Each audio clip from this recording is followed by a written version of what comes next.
वट सावित्री व्रत। प्राचीन समय में अश्वपति नामक एक राजा थे। उनकी कोई संतान नहीं थी। उन्होंने वर्षों तक माता सावित्री की कठोर तपस्या की। माता की कृपा से उनके घर एक अत्यंत तेजस्वी कन्या का जन्म हुआ।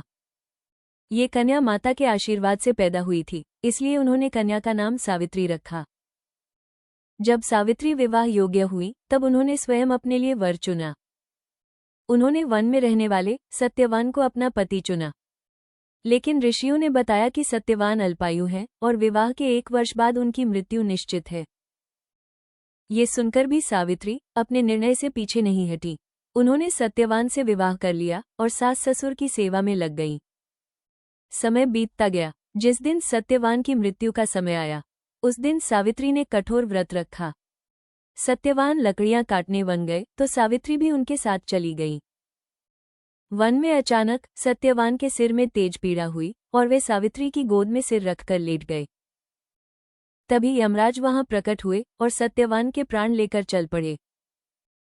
सावित्री भी यमराज के पीछे पीछे चलने लगी।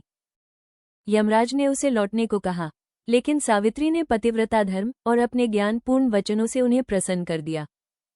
उसकी पति भक्ति और बुद्धिमत्ता से प्रसन्न होकर यमराज ने सावित्री को सत्यवान के प्राण छोड़कर 3 वरदान मांगने को कहा।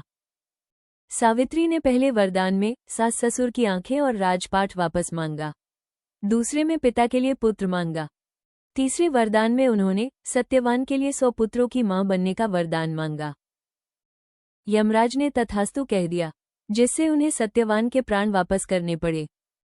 सावित्री ने अपने पति को वट अर्थात बरगद वृक्ष के नीचे ही पुनर्जीवित पाया।